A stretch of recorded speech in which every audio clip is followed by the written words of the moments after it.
busca hacer un resumen del tema relativo a entrada y salida en Prolog y al manejo de archivos, cuya información pueden encontrar con un poquito más de detalle en las diapositivas 1.5 que están colgadas en la unidad 1 del curso de la PBA. Bueno, vamos a empezar viendo algunos predicados de entrada y salida. Uno de los más importantes es el predicado right. Right es un predicado que siempre se satisface. Eso quiere decir que él siempre da true. No hay forma de que no dé true si está correctamente escrito. Por ejemplo, yo podría escribir un texto utilizando dos comillitas. Podría también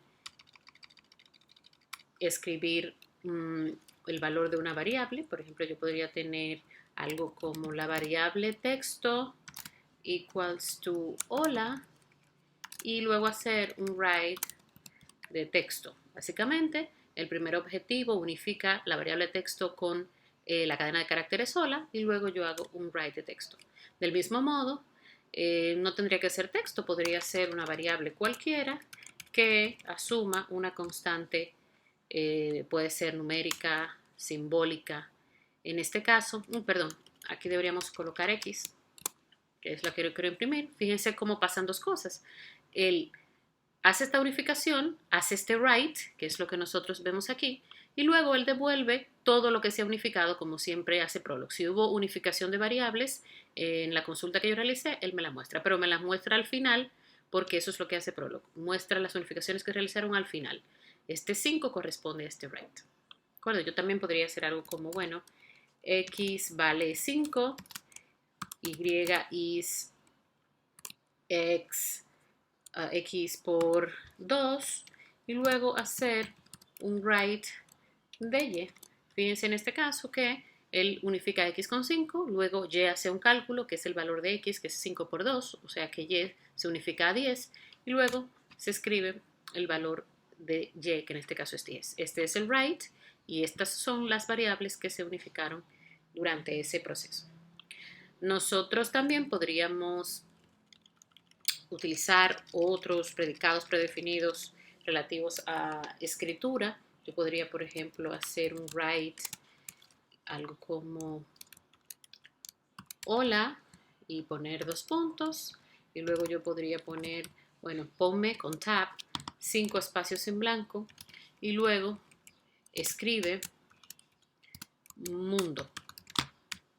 Entonces fíjense lo que hace, me escribe hola, me coloca 5 espacios y luego hace el write de mundo. También yo podría hacer un cambio de línea con un predicado predefinido que no recibe argumentos, que se llama NL o New Line.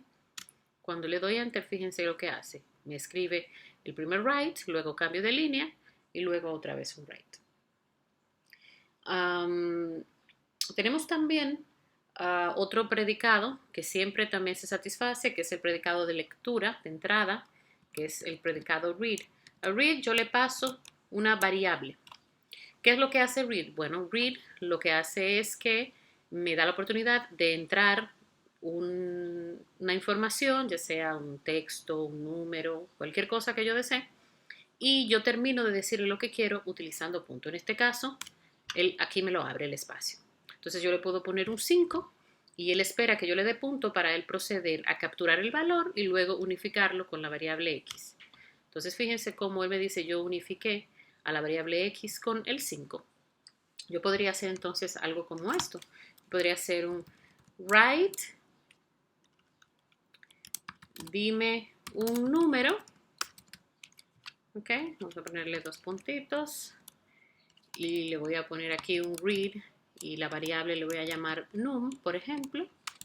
Y luego yo puedo hacer algo como, ok, el cuadrado es igual a num, voy a hacer con la multiplicación para más fácil, num por num, y luego podría ser un write que devuelva el valor del cuadrado. Lo haría poniendo, por ejemplo, podría, por ejemplo, colocar una nueva línea antes de ese write y decir el cuadrado es, y luego puedo poner otro write que escriba la variable que tiene el valor del cuadrado, que en este caso es cuadrado. 5, pues, perdón, debo poner punto, me dice el cuadrado, es 5 por 5. Fíjense lo que pasó ahí, ¿por qué? Ah, bueno, porque yo cometí un error y coloqué el operador de unificación, y recuerden que él no evalúa expresiones, sería el operador is, sería cuadrado is num por num, entonces sería 5, punto, el cuadrado es 25 y luego me muestra, fíjense que hace todo esto y luego me muestra las variables que se unificaron en esa consulta. Se unificó aquí num con 5, que fue el valor que le di en la lectura, y luego también cuadrado es num por num, cuando se realiza la multiplicación de 5 por 5, él unificó al cuadrado con ese valor. Ok, bueno, estos son básicamente los dos predicados más básicos de los que existen para entrada y salida. Pero yo puedo combinarlos y usarlos también para leer y escribir de archivos. Vamos a ver un predicado muy básico que es el de abrir un archivo. Yo, por ejemplo, voy a abrir con el predicado open, que hay diferentes, hay algunos que reciben, un predicado open que recibe 2, otro 3, incluso otro 4, pero yo voy a usar el de 3, en donde yo voy a abrir mi archivo clásico del árbol genealógico, árbolg.pl.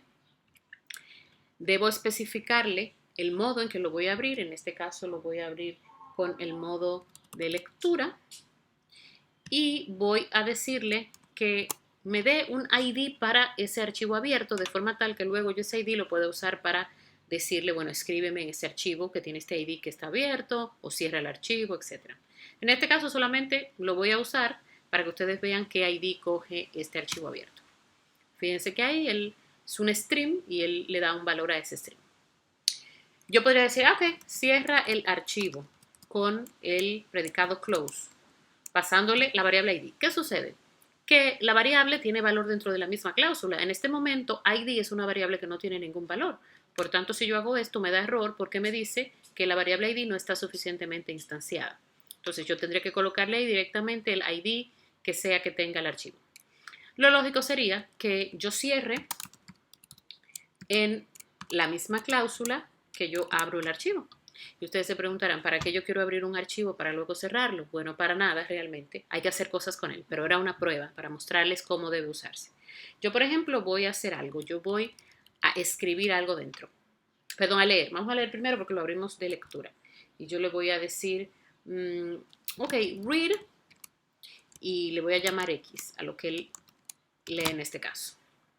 En este caso yo pensaría que, bueno, él ahí me permite que yo abra el archivo, lea algo del archivo y luego cierre el archivo. Sin embargo, él lo que me hace es que abrió el archivo y luego me dice, dime algo, porque tú me pusiste un read. No tiene mucho sentido, porque yo quiero que lea del archivo, no es que yo le voy a proporcionar nada. Entonces, en este caso, hay algo muy importante y es saber cuál es la entrada que está utilizando para leer el predicado read. Entonces, esto lo podemos comprobar utilizando el predicado sin con una variable cualquiera y nos dice cuál es la entrada que está usando. Para ver dentro de un archivo la entrada que él usa, perdón, para read ahora mismo la entrada que usa es la entrada estándar, el teclado. Entonces nosotros debemos cambiarla en el predicado de apertura. Antes de leer le decimos ve el archivo de ID que tú unificaste en el primer objetivo, luego lee y luego cierra. Y fíjense que ahí sí lo hace. Ahí básicamente el read lee una sentencia completa con la estructura de Prolog. En este caso lo que leyó fue el primer hecho que está dentro de ese archivo. Yo lo puedo comprobar si yo hago un listing de progenitor del archivo de árbol. De hecho, árbol debería compilarlo primero para que lo puedas reconocer. Árbol G. Hago un listing de progenitor. Fíjense que el primero es Juan José. Ahí vemos entonces que sí es verdad que abre, ve, dice que va a ver, que va a leer del archivo, lee, coge una cláusula completa, una sentencia completa del archivo con un formato que sea como el de Prolog, que termine en punto, y luego cierra el archivo. Correcto. Yo también podría hacer otra cosa. Yo podría, en vez de que sea para leer, que sea para escribir. y yo le digo, ok, mira, vamos a escribir en un archivo. En este caso yo no quiero escribir en este archivo de Prolog, yo voy a crear uno nuevo. Entonces yo voy a hacer lo siguiente, voy a crear un archivo nuevo en la carpeta, en el Working Directory que tengo normal, va a ser un archivo de texto para que no me dé problemas luego con el formato que escriba que tenga que tener punto al final. Le voy a llamar archivo.txt. Le voy a decir que va a ser un write, que lo haga en forma de en modo de escritura. Y en este caso, yo le voy a decir que le diga al ID. Tell es el predicado que yo uso para indicarle cuál es la entrada que él va a usar para escribir.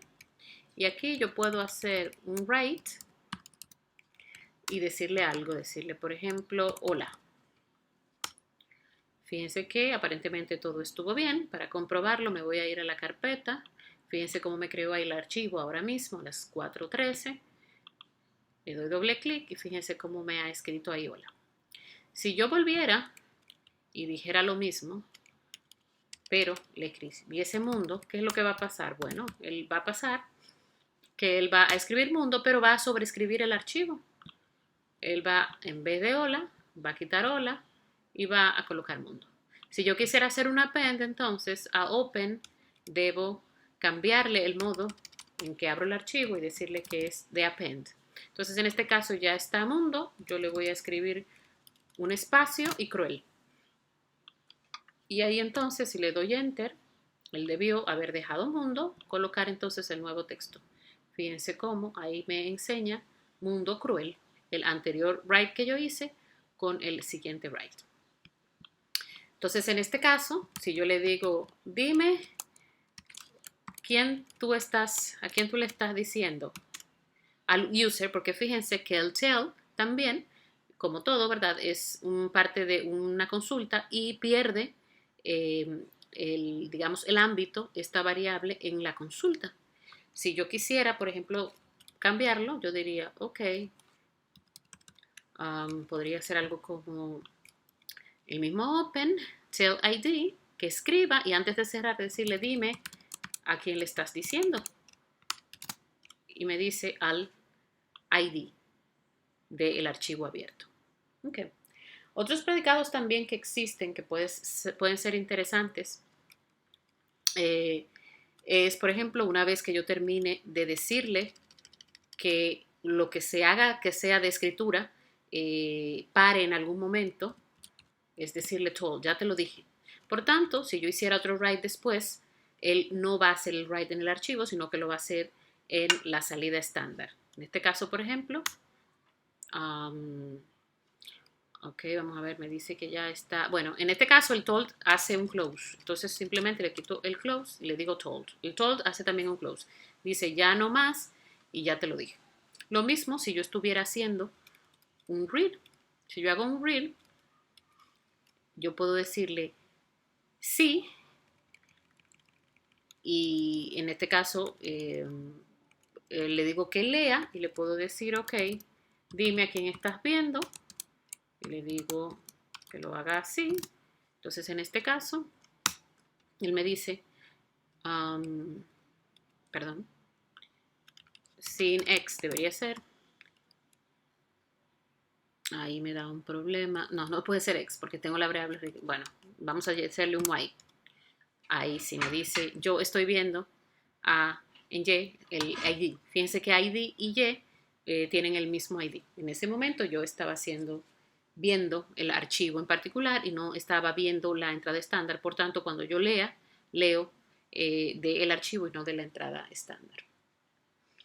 A ver qué más me está faltando. Bueno, yo podría también hacer lo mismo que ahorita y cuando termine de verlo, en vez de hacer un close ID, decirle, yo estoy viendo el archivo, estoy leyendo del archivo y sin, ya lo vi, ciérralo. Entonces, ya él lo que hace es que devuelve el control a la entrada estándar también para ver, para lectura. Tengo también otros predicados interesantes. Yo podría tener ahí, hacer un read, por ejemplo, y hacer un CID y decir algo como skip. Cuando se esté leyendo, vete a en este caso, la cadena del archivo, la cadena que tú revises o las cadenas que tú revises, busca donde esté la primera ocurrencia de este char, de este carácter, que es U, y luego yo podría decirle, devuélveme, lo podría hacer con get 0 y poner un carácter como ponerle char como una variable y devuélveme ahí el siguiente carácter que sea visible, que sea imprimible, que tú encontraste después del que busca skip, que es un, le voy a dar aquí también un close ID. Y fíjense, me dice el char que encontré es 97, que es el código ASCII de la siguiente letra que está después de la U. En este caso sería la letra A. También podría hacerlo con un get. En este caso es el mismo porque sí es un carácter imprimible, entonces tanto get0 como get tienen el mismo propósito. A ver si se me queda algo, creo que no, creo que eso es lo que quería que viésemos de entrada, salida y de archivos. Espero que lean las diapositivas en detalle y que sigan practicando un poquito, tanto con las diapositivas como con la práctica o el compendio de ejercicios que coloqué, que mezcla también un poquito de aritmética con entrada, salida y archivos.